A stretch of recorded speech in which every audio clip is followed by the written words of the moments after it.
جن اشیاء کے وسیلے سے دعا کی جا سکتی ہے۔ اللہ تعالیٰ کے اسماء حسنہ اور صفات علیٰ کا وسیلہ بنا کر دعا کرنا۔ اللہ تعالیٰ فرماتے ہیں اللہ تعالیٰ کے لیے اچھے اچھے نام ہیں، تم اسے ان ناموں کے ذریعے پکارو۔ سورۃ الاعراف آیت نمبر 180۔ دوسری جگہ فرمایا اے پروردگار تو مجھے توفیق دے کہ میں تیری ان نعمتوں کا شکر بجا لاؤں جو تو نے مجھ پر انعام کی ہے، اور میرے ماں باپ پر، اور میں ایسے نیک کام کرتا رہوں جن سے تو خوش رہے۔ مجھے اپنی رحمت سے نیک بندوں میں شامل کر لے۔ سورۃ النمل آیت نمبر 19۔ رسول اللہ صلی اللہ علیہ وسلم غم و پریشانی میں یہ دعا سکھایا کرتے تھے۔ ترجمہ: اے اللہ میں تیرے ہر اس خاص نام کے ذریعے سے تجھ سے سوال کرتا ہوں جس کے ساتھ تو نے خود اپنا نام رکھا ہے، یا اسے اپنی کتاب میں نازل فرمایا ہے، یا اپنی مخلوق میں سے کسی کو وہ سکھایا ہے، یا تو نے اسے اپنے پاس علم غیب میں خاص کیا ہے کہ تو قرآن مجید کو میرے دل کی بہار، میرے سینے کا نور، میرے غموں کا علاج اور میری فکروں کا تریاق بنا دے۔ یہ روایت صحیح ہے، مسند احمد۔ دعائے استخارہ کے یہ الفاظ بھی موضوع بحث پر دلالت کرتے ہیں۔ اے اللہ، بے شک میں تجھ سے تیرے علم کے ساتھ بھلائی طلب کرتا ہوں اور تجھ سے تیری قدرت کے ساتھ طاقت طلب کرتا ہوں۔ بخاری۔ رسول اللہ صلی اللہ علیہ وسلم کو جب کوئی بات پریشان کرتی تو یہ دعا پڑھا کرتے تھے، یا حی یا قیوم برحمتک استغیث۔ اے زندہ و جاوید، اے کائنات کے نگران، میں تیری رحمت کے ذریعے سے مدد طلب کرتا ہوں۔ یہ روایت حسن ہے، ترمذی۔ اپنے نیک عمل کو وسیلہ بنا کر دعا کرنا، یہ دوسرا طریقہ ہے۔ ارشاد باری تعالیٰ ہے کہ اے ہمارے پروردگار، ہم اس پر ایمان لائے جو تو نے نازل کیا ہے، اور ہم نے رسول کی اطاعت کی، پس تو ہمیں شاہدین کے ساتھ لکھ لے۔ سورہ آل عمران آیت نمبر 53۔ ایک اور مقام پر اللہ تعالیٰ کا ارشاد ہے کہ اے ہمارے رب، ہم نے سنا کہ منادی کرنے والا بآواز بلند ایمان کی طرف بلا رہا ہے کہ لوگو اپنے رب پر ایمان لاؤ، پس ہم ایمان لائے۔ اے ہمارے پروردگار، تو ہمارے گناہ بخش دے۔ سورہ آل عمران آیت نمبر 193۔ حضرت بریدہ بن خصیب رضی اللہ عنہ سے روایت ہے کہ رسول اللہ صلی اللہ علیہ وسلم نے ایک آدمی کو یہ کہتے ہوئے سنا، اے اللہ، یقیناً میں تجھ سے اس واسطے کے ساتھ سوال کرتا ہوں کہ میں گواہی دیتا ہوں کہ بلا شبہ تو ہی اللہ ہے، تیرے علاوہ کوئی معبود برحق نہیں، تو ایک ہے، بے نیاز ہے، جس نے نہ کسی کو جنا، نہ وہ جنا گیا، اور نہ ہی کوئی اس کا ہمسر ہے۔ یہ سن کر آپ صلی اللہ علیہ وسلم نے فرمایا، بے شک اس نے اللہ تعالیٰ سے اس کے اسم اعظم کے ذریعے سوال کیا ہے کہ اگر اس کے ذریعے اس سے سوال کیا جائے تو وہ عطا کرتا ہے، اور اگر اس کے ذریعے اس سے دعا کی جائے تو وہ قبول کرتا ہے۔ یہ روایت صحیح ہے۔ حضرت ابن عمر رضی اللہ عنہما سے روایت ہے کہ 3 آدمی جا رہے تھے کہ بارش نے انہیں آ لیا، چنانچہ انہوں نے ایک غار میں پناہ لے لی۔ اس کے بعد ان کے غار کے منہ پر پہاڑ کی ایک چٹان گری اور غار کا منہ بند ہو گیا۔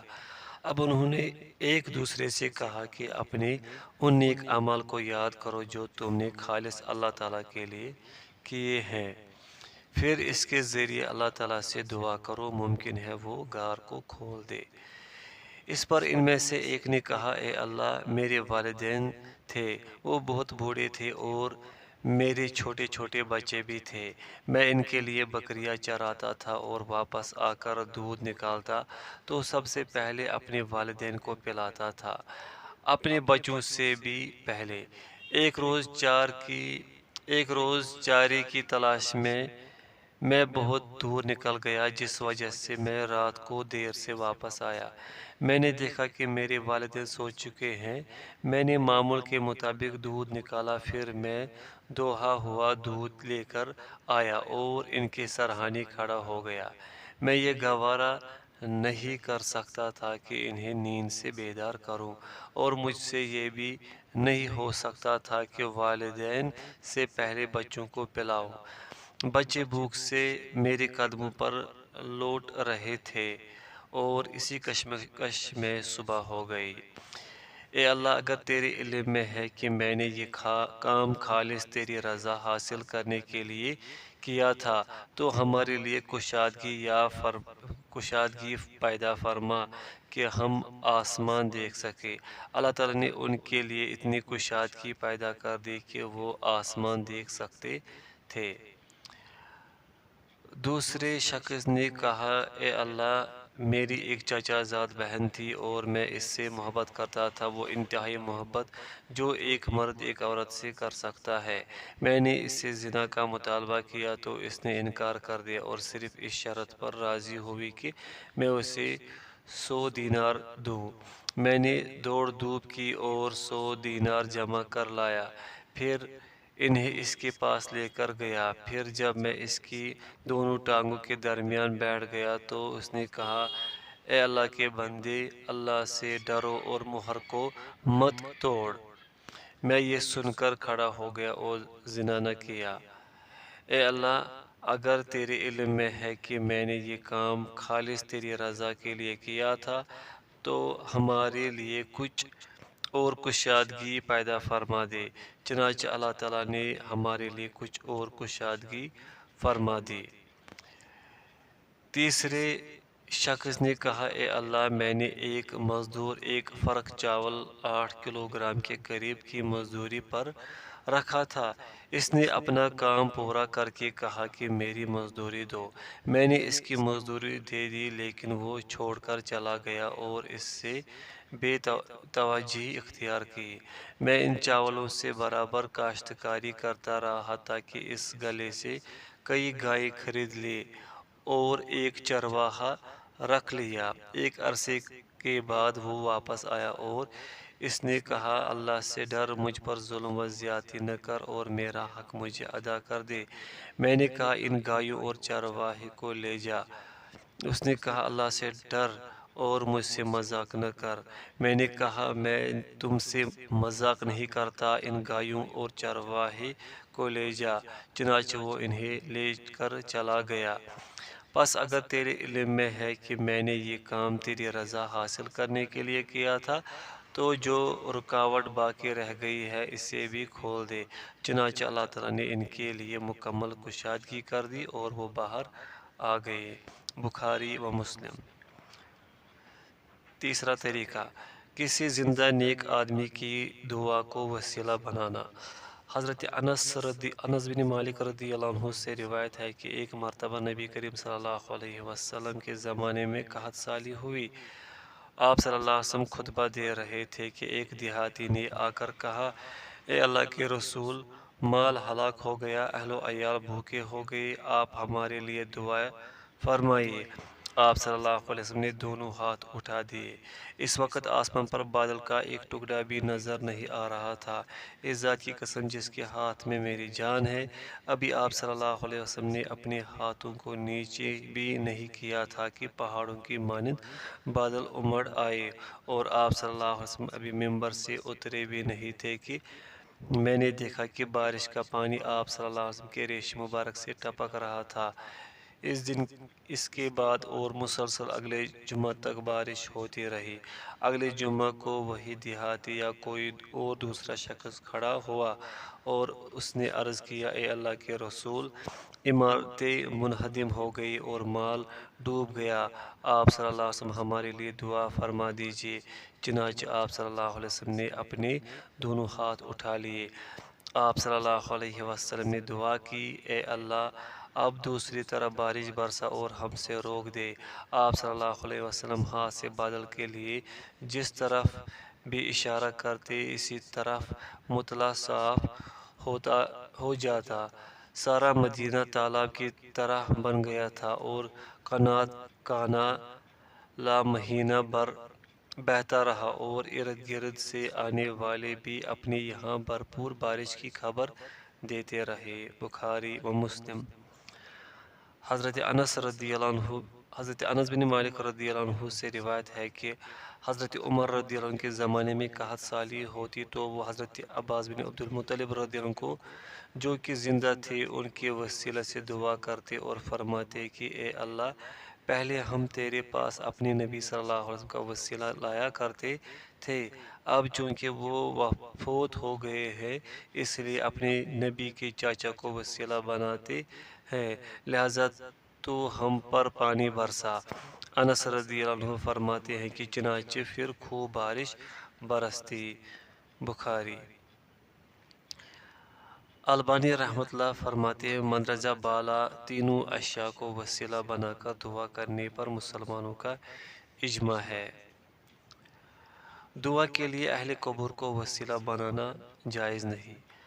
مثلا کسی قبر والے کے لیے یوں کہنا کہ اے فلاں تو اللہ سے میرے لیے یہ اور یہ مانگ، یا یہ کہنا کہ اے میرے سید، اے میرے بزرگ، اے میرے ولی، مجھے فلاں چیز عطا کر دے، یا یہ اور اس طرح کی تمام باتیں کفر و شرک پر مبنی ہے، جس کا اسلام سے دور کا بھی واسطہ نہیں۔ اس کے دلائل حسب ذیل ہے۔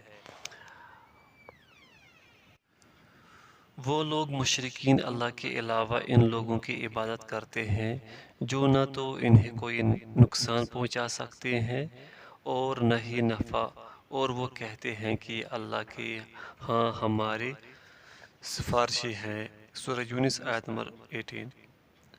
دوسری جگہ فرمایا جنہوں نے اللہ کے علاوہ دوسروں کو دوست بنایا ہے، ان کا کہنا ہے کہ ہم ان کی عبادت صرف اس لیے کرتے ہیں تاکہ یہ ہمیں مرتبہ و مقام میں اللہ تعالیٰ کے قریب کر دے۔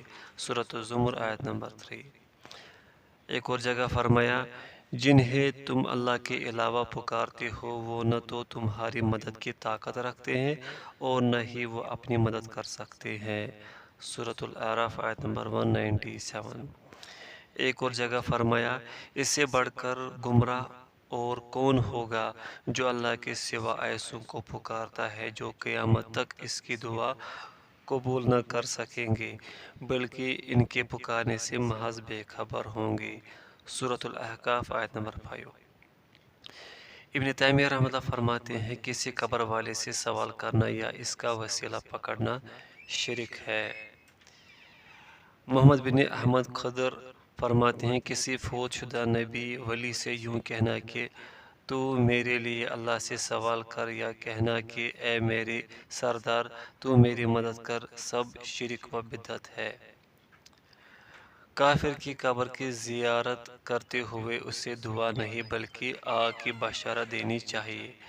حضرت سعد بن ابی وقاص رضی اللہ عنہ سے مروی ہے کہ ایک دیہاتی نبی کریم صلی اللہ علیہ وسلم کے پاس آیا اور اس نے کہا کہ یقیناً میرا باپ صلہ رحمی کیا کرتا تھا اور یہ کرتا تھا اور یہ کرتا تھا، تو وہ کہاں ہے؟ آپ صلی اللہ علیہ وسلم نے فرمایا جہنم کی آگ میں۔ گویا کہ وہ یہ بات سن کر غمگین ہو گیا۔ اس نے کہا اے اللہ کے رسول آپ کے والد کا ٹھکانہ کہاں ہے؟ آپ صلی اللہ علیہ وسلم نے فرمایا جہاں کہیں بھی تم کسی کافر کی قبر کے قریب سے گزرو تو اسے آگ کی بشارت دو۔ یہ روایت صحیح ہے، طبرانی کبیر وغیرہ۔ نبی کریم صلی اللہ علیہ وسلم نے اپنی والدہ کے لیے استغفار کی اجازت طلب کی لیکن آپ کو اس کی اجازت نہ دی گئی، جیسا کہ ابھی پیچھے حدیث گزری ہے۔ شوکانی رحمۃ اللہ فرماتے ہیں اس حدیث میں یہ ثبوت موجود ہے کہ غیر مسلم فوت ہو جائے تو اس کے لیے استغفار کرنا جائز نہیں۔ البانی رحمۃ اللہ فرماتے ہیں اگر کوئی کافر کی قبر کی زیارت کرے تو اس پر نہ تو سلام کہے اور نہ ہی اس کے لیے دعا کرے بلکہ اسے آگ کی بشارت دے، اسی طرح رسول اللہ صلی اللہ علیہ وسلم نے حکم دیا ہے۔ زیارت کے دوران قرآن کی قرأت ثابت نہیں۔ جیسا کہ گزشتہ تمام احادیث میں اس کا کہیں ذکر موجود نہیں، بلکہ حضرت عائشہ رضی اللہ عنہ کی دریافت کرنے پر آپ صلی اللہ علیہ وسلم نے صرف دعا ہی سکھائی۔ اس مسئلے کی مزید تفصیل آئندہ باب قبروں کے قریب حرام افعال کا بیان کے تحت آئے گی۔ زائر قبرستان میں داخل ہوتے وقت یہ دعا پڑھے۔ حضرت بریدہ رضی اللہ عنہ سے مروی روایت میں یہ لفظ ہیں: السلام علیکم اہل الدیار من المؤمنین والمسلمین وإنا ان شاء اللہ بکم لاحقون نسأل اللہ لنا ولکم العافیہ۔ اے مومنوں اور مسلمانوں کے اہل قبور، تم پر سلامتی ہو۔ بلا شبہ ہم اگر اللہ نے چاہا تو تمہارے ساتھ ملنے والے ہیں۔ ہم اللہ تعالیٰ سے اپنے لیے اور تمہارے لیے عافیت کا سوال کرتے ہیں۔ صحیح مسلم۔ ایک روایت میں یہ لفظ ہے: السلام علیکم دار قوم مؤمنین وإنا ان شاء اللہ بکم لاحقون۔ اے مومنوں کے اہل قبور، تم پر سلامتی ہو، اور اگر اللہ نے چاہا تو ہم بھی تمہارے ساتھ ملنے والے ہیں۔ معطا، مسلم وغیرہ۔ مسلمانوں کی قبروں کے درمیان جوتیاں پہن کر نہیں چلنا چاہیے۔ حضرت بشر بن قصاصیہ رضی اللہ عنہ کی حدیث میں ہے کہ نبی کریم صلی اللہ علیہ وسلم نے ایک آدمی کو جوتیاں پہن کر قبروں کے درمیان چلتے ہوئے دیکھا تو اس سے جوتیاں اتارنے کا کہا۔ لہٰذا جب اس آدمی نے رسول اللہ صلی اللہ علیہ وسلم کو پہچان لیا تو اپنی جوتیاں اتار کر پھینک دے۔ یہ روایت حسن ہے۔ ابن ماجہ۔ ابن حجر رحمۃ اللہ فرماتے ہیں اس حدیث سے ثابت ہوتا ہے کہ قبروں کے درمیان جوتیاں پہن کر چلنا مکروہ ہے۔ ابن قیم رحمۃ اللہ فرماتے ہیں جس نے قبر پر بیٹھنے، قبر سے ٹیک لگانے اور قبر پر چلنے سے نبی کریم صلی اللہ علیہ وسلم کی ممانت میں غور و فکر کیا، اسے علم ہو جائے گا کہ یہ ممانت صرف اہل قبور کے احترام کی غرض سے ہے کہ انہیں جوتوں سے روند نہ ڈالا جائے۔ ابن قدامہ رحمۃ اللہ فرماتے ہیں زائر کے لیے مستحب ہے کہ جب وہ قبروں میں داخل ہونے لگے تو جوتیاں اتار دے۔ احمد رحمۃ اللہ فرماتے ہیں یہ اس حدیث پر یوں عمل کیا کرتے تھے کہ جب جنازے کے لیے جانے کا ارادہ کرتے تو موزے پہن لیتے، کیونکہ آپ صلی اللہ علیہ وسلم نے جوتیاں اتارنے کا حکم دیا ہے۔ البانی رحمۃ اللہ فرماتے ہیں زائر مسلمان کی قبروں کے درمیان جوتیاں پہن کر مت چلے۔ تاہم اگر جوتیاں گم ہو جانے کا اندیشہ ہو یا قبرستان میں گندگی اور کانٹے وغیرہ موجود ہوں اور زخمی ہونے کا خطرہ ہو تو جوتیاں پہن کر چلنے میں کوئی بھی حرج نہیں۔ جیسے کہ ایک صحیح حدیث سے بھی جوتیاں پہننے کے جواز کا اشارہ ملتا ہے۔ آپ صلی اللہ علیہ وسلم نے فرمایا میت کو قبر میں دفن کرنے کے بعد واپس جانے والے لوگوں کے جوتوں کی آواز سنائی دیتی ہے۔ صحیح بخاری۔ علاوہ ازیں ان تمام دلائل کا عموم بھی اسی بات کی تائید کرتا ہے جس میں نفس کی حفاظت اور اپنے فائدے کی حرص رکھنے کا ذکر ہے، جیسے کہ قرآن میں ہے کہ اپنے نفسوں کو قتل مت کرو، اور حدیث میں ہے کہ اس چیز کی حرص کرو جو تمہیں نفع دے۔ اسی طرح ایک قاعدہ بھی اسی کا موید ہے کہ الضرورات تبیح المحظورات، ضرورتیں ممنوع کاموں کو جائز بنا دیتی ہیں۔ امام ابن قدامہ رحمۃ اللہ فرماتے ہیں کہ اگر چلنے والے کو کوئی ایسا عذر درپیش ہو جو اسے جوتیاں اتار کر چلنے سے روک رہا ہو، مثلا وہ کانٹے چبھ جانے سے خائف ہو یا نجاست و گندگی وغیرہ قدموں کو لگ سکتی ہو، تو جوتیاں پہن کر چلنا بھی ناپسندیدہ نہیں ہے۔ ابن باز رحمۃ اللہ فرماتے ہیں قبرستان میں جوتیوں کے ساتھ چلنا جائز نہیں الا کہ کوئی ضرورت ہو، مثلاً قبرستان میں کانٹے ہو یا شدید گرمی ہو۔ ابن عثیمین رحمۃ اللہ اسی کے قائل ہے، لیکن اس کا مطلب یہ بھی نہیں کہ جو جوتیاں پہن کر چلنا بالکل ہی جائز سمجھ لیا جائے، جیسا کہ امام ابن قدامہ رحمۃ اللہ کے قول کے مطابق اکثر اہل علم اس میں کوئی حرج نہیں سمجھتے۔ یہی وجہ ہے کہ امام حسن رحمۃ اللہ اور امام ابن سیرین رحمۃ اللہ جوتیاں پہن کر قبروں کے درمیان چل لیا کرتے تھے۔ قبرستان میں جوتیاں پہن کر چلنے کو جائز قرار دینے والوں کا یہ بھی خیال ہے کہ ممکن ہے آپ صلی اللہ علیہ وسلم نے اس آدمی کی جوتیوں میں کوئی گندگی دیکھی ہو، اس لیے اسے جوتیاں اتارنے کا حکم دیا ہو، لیکن یہ بات درست نہیں، کیونکہ حدیث میں ایسا کوئی ذکر موجود نہیں، لہذا عام حالات میں یہ عمل بہرحال مکروہ ہے، البتہ کسی عذر کی وجہ سے جوتیاں پہننے کا جواز معلوم ہوتا ہے۔ واللہ اعلم۔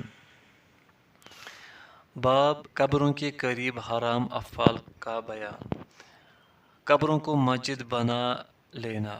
حضرت عائشہ رضی اللہ عنہ سے مروی روایت میں ہے کہ اللہ تعالیٰ یہود و نصارہ پر لعنت کرے، انہوں نے اپنے انبیاء کی قبروں کو مسجدیں بنا لیا۔ بخاری۔ حضرت ابو ہریرہ رضی اللہ عنہ سے مروی روایت میں یہ لفظ ہے، اللہ تعالیٰ یہودیوں سے قتال کرے، انہوں نے اپنے انبیاء کی قبروں کو مسجدیں بنا لیا تھا۔ بخاری و مسلم۔ حضرت عائشہ رضی اللہ عنہ بیان کرتی ہیں کہ جب رسول اللہ صلی اللہ علیہ وسلم بیمار ہوئے تو آپ صلی اللہ علیہ وسلم کی بعض بیویوں نے ایک گرجے کا ذکر کیا جسے انہوں نے حبشہ میں دیکھا تھا۔ حضرت ام سلمہ اور حضرت ام حبیبہ رضی اللہ عنہما دونوں حبش کے ملک میں گئی تھی، انہوں نے اس کی خوبصورتی اور اس میں رکھی گئی تصاویر کا بھی ذکر کیا۔ اس پر آپ صلی اللہ علیہ وسلم نے سر اٹھایا اور فرمایا کہ ان لوگوں میں جب کوئی نیک آدمی فوت ہوتا ہے تو یہ اس کی قبر پر مسجد بنا لیتے ہیں، پھر اس کی تصویر اس میں رکھ دیتے ہیں، یہی اللہ تعالیٰ کے نزدیک مخلوق میں سے بدترین لوگ ہیں۔ صحیح بخاری اور صحیح مسلم۔ حضرت ابن مسعود رضی اللہ عنہ سے مروی ہے کہ رسول اللہ صلی اللہ علیہ وسلم نے فرمایا، بے شک بدترین لوگ وہ ہیں جن زندہ افراد پر قیامت قائم ہوگی اور جو قبروں کو مسجدیں بنا لیتے ہیں۔ یہ روایت حسن ہے، احمد وغیرہ۔ حضرت علی بن ابی طالب رضی اللہ عنہ سے روایت ہے کہ مجھے حضرت عباس رضی اللہ عنہ ملے اور انہوں نے کہا کہ اے علی، آؤ نبی کریم صلی اللہ علیہ وسلم کی طرف چلے، اگر ہمارے بارے میں کوئی بات ہوئی تو ٹھیک، ورنہ آپ صلی اللہ علیہ وسلم لوگوں کے ساتھ ہمیں بھی کوئی وصیت فرما دیں گے۔ چنانچہ جب ہم رسول اللہ صلی اللہ علیہ وسلم کی خدمت میں حاضر ہوئے تو آپ صلی اللہ علیہ وسلم پر بے ہوشی طاری تھی، پھر آپ صلی اللہ علیہ وسلم نے اپنا سر اٹھایا اور فرمایا، اللہ تعالیٰ یہودیوں پر لعنت کرے، انہوں نے اپنے انبیاء کی قبروں کو مسجدیں بنا لیا تھا۔ یہ روایت حسن ہے۔ ابن حجر حیثمی رحمۃ اللہ فرماتے ہیں، قبروں کو مسجدیں بنا لینا کبیرہ گناہ ہے۔ شوکانی رحمۃ اللہ اسی کے قائل ہے۔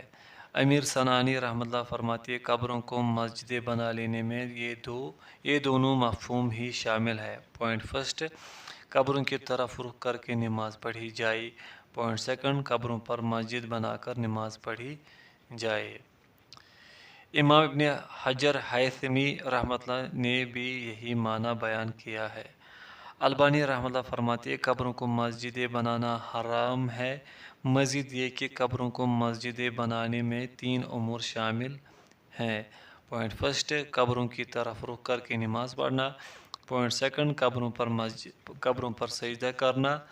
پوائنٹ تھرڈ، قبروں پر مسجدیں بنانا۔ شافعی رحمۃ اللہ اسی کے قائل ہیں۔ سلیم ہلالی فرماتے ہیں قبروں کو مسجدیں بنا لینا حرام ہے۔ صالح بن فوزان اسی کے قائل ہیں۔